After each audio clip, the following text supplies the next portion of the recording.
Welcome back student. स्वागत है आपका ई लेक्चर सीरीज एलएलईबी के अंदर। हमने जो लास्ट एक्ट स्टार्ट किया था वो था RTI right to information act 2005। हमने प्रीवियस लेक्चर के अंदर कुछ जो चीज़ें पढ़ी थी उनको मैं यहाँ पे आपको शॉर्ट में बता देता हूँ, फिर हम इस लेक्चर को पूरा करेंगे। राइट टू इन्फॉर्मेशन एक्ट जो है वो whole of the India applicable है और 5 अगस्त 2019 के बाद जो आर्टिकल 370 जम्मू एंड कश्मीर से हटा है उसके बाद वहाँ पे भी ये जो आपका एक्ट है ये एप्लीकेबल है। और ये राइट टू इन्फॉर्मेशन एक्ट के अंदर हमने देखा था कि ये एक्सटेंशन है, ये रिप्लेसमेंट है किसका, previous freedom of information act 2002 का रिप्लेसमेंट है। और इसके अंदर हमने ये भी देखा था कि ये जो एक्ट है इसके अंदर जो सिटीजन है ऑफ इंडिया वो रिक्वेस्ट कर सकता है पब्लिक अथॉरिटी को, मे बी गवर्नमेंट को भी, ठीक है ना, स्टेट गवर्नमेंट को भी, to reply immediately within 30 days information लेने के लिए वो रिक्वेस्ट कर सकता है। फिर हमने ये भी देखा था कि इस एक्ट के कुछ ऑब्जेक्टिव थे कि ट्रांसपेरेंसी आई, अकाउंटेबिलिटी आए, और जो पब्लिक अथॉरिटी का हमने प्रीवियस लेक्चर में तो खाली ही पढ़ा था पब्लिक अथॉरिटी क्या है। अब हम देखेंगे जो पब्लिक अथॉरिटी के अंतर्गत क्या क्या होता है, उन चीज़ों को यहाँ पे हम समझेंगे। तो सबसे पहले हम यही समझेंगे कि पब्लिक अथॉरिटी है क्या। फिर हम ये देखेंगे पीआई, जो पीआईओ जिसको हम बोलते हैं पब्लिक इन्फॉर्मेशन ऑफिसर्स क्या है, क्या उसकी ड्यूटी है।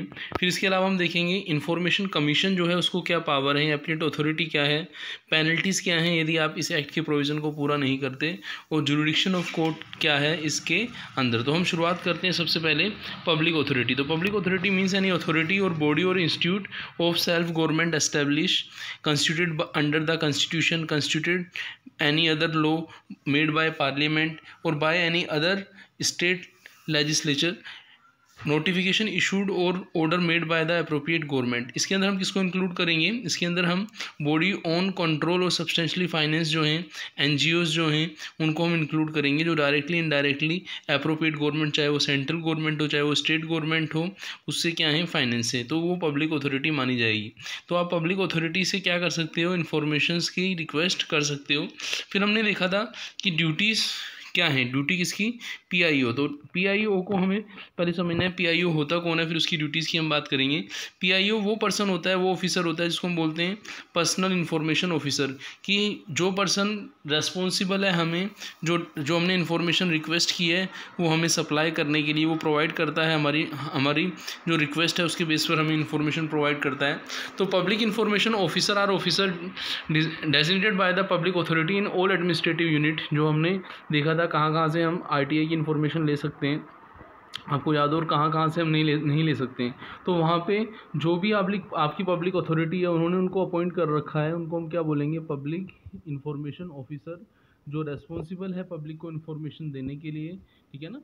तो अब हम इस बात को थोड़ा और आगे बढ़ाते हैं कि जो पब्लिक ऑफिसर है, ठीक है ना, वो किसका assistance, whose assistance has sought by the PIO for the proper discharge of his duties, कि पीआईओ को कभी कभी इन्फॉर्मेशन में किसी दूसरे पर्सन की हेल्प लेनी पड़ती है, तो वो उसको असिस्ट करता है, हम उसको असिस्ट पीआईओ भी बोल सकते हैं, असिस्टेंट पीआईओ भी बोल सकते हैं। फिर हम बात करेंगे ऑल असिस्टेंस और for the purpose of contravention of provision act such officer shall be treated as a PIO. तो कोई भी पर्सन है असिस्टेंट पीआईओ तो वो भी उसकी रोल्स एंड रेस्पॉन्सिबिलिटी पीआईओ के समान ही होंगी, चाहे वो असिस्टेंट है।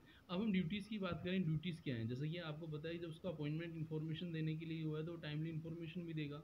तो PIO shall deal with request from person seeking information where the request cannot be made in writing to render reasonable assistance to the person to whom reduce the same in writing। तो वो बताता है कि किस तरीके से हमें apply करना है इन्फॉर्मेशन के लिए, कैसे हम इन्फॉर्मेशन के लिए रिक्वेस्ट कर सकते हैं पब्लिक अथॉरिटी के अंदर।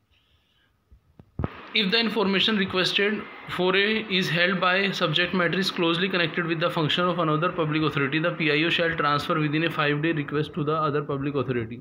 यदि वो इन्फॉर्मेशन उसके अधिकार क्षेत्र में नहीं है, किसी दूसरे नियर जो अनदर पब्लिक अथॉरिटी है वहाँ पे, तो उसको 5 दिन के अंदर उसको इन्फॉर्मेशन को ट्रांसफ़र कर देगा। पीआईओ में seek the assistance of the any other officer, वो चाहे तो उस अदर ऑफिसर का असिस्टेंस भी ले सकता है, अदर पीआईओ का, ठीक है ना।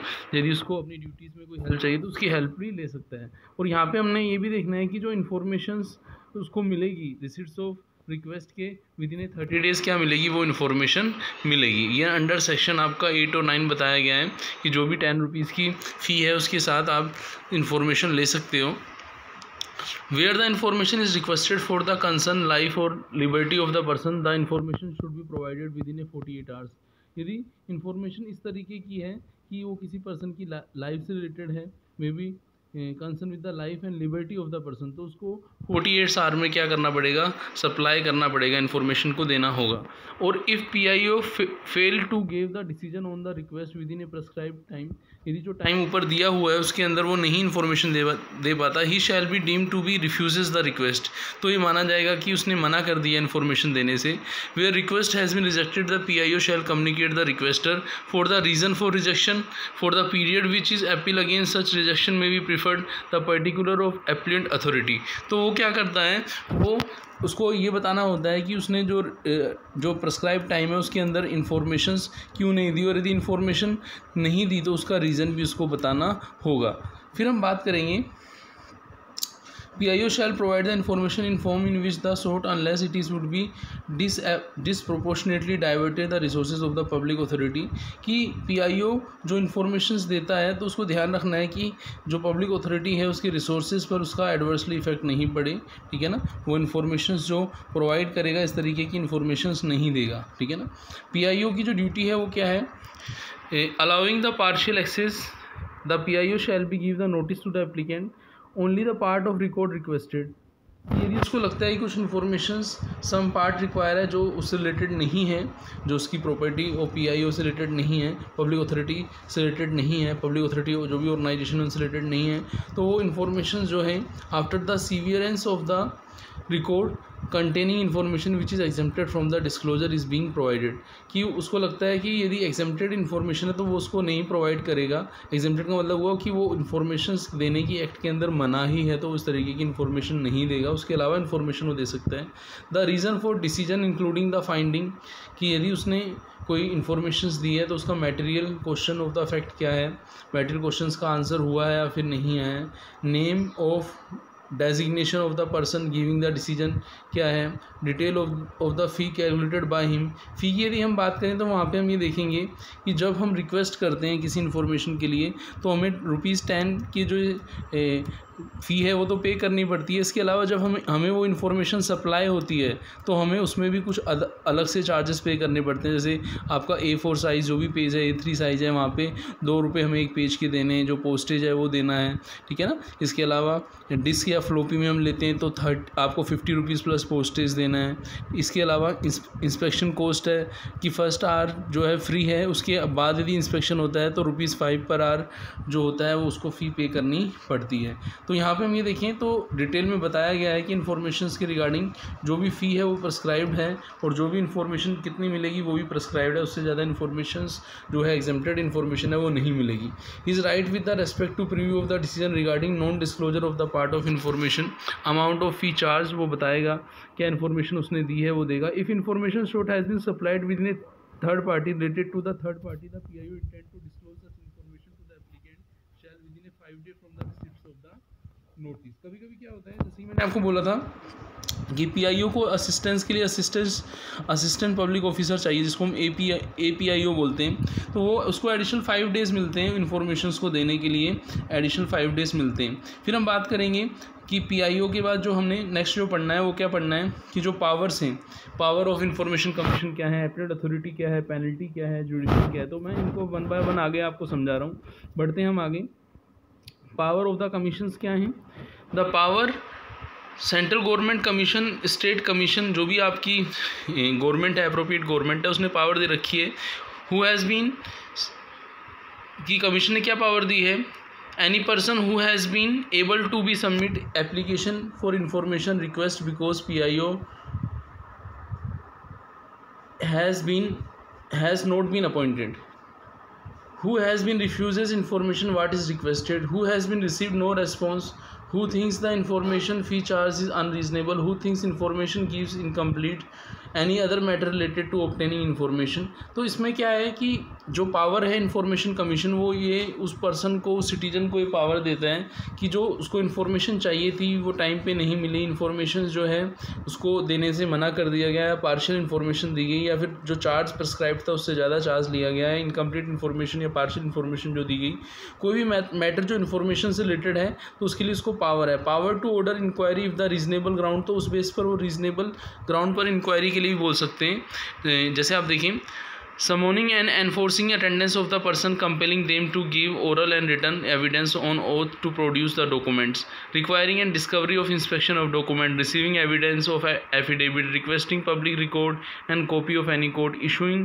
summons for the examination of witness। तो ये जो डॉक्यूमेंट्स हैं, ये जो इंफॉर्मेशन रिक्वायर है, जो से चाहिए, ये जो आपका PIO है उसको इन्फॉर्मेशन देनी चाहिए। All record cover by this law, जो भी इंफॉर्मेशंस इस लॉ के अंदर बोल रखा है कि वो एग्जेम्प्टेड नहीं है, वो सारी इन्फॉर्मेशन उसे सप्लाई करनी है। जैसे provide to access to the information, directing the public authority to appoint the PIO या APIO, पब्लिशिंग इन्फॉर्मेशन है, मेकिंग नेसेसरी चेंजेस है, एनहेंसिंग ट्रेनिंग है, ऑफिशियल को ट्रेनिंग देना है, एनुअल रिपोर्ट्स रिपोर्ट करना है एनुअली कि क्या प्रोग्रेस रही है। Required to compensate for any loss, यदि कुछ लॉस हुआ है उसकी पेनल्टी भी हम देखेंगे, इम्पोज पेनल्टी के अंदर हम देखेंगे।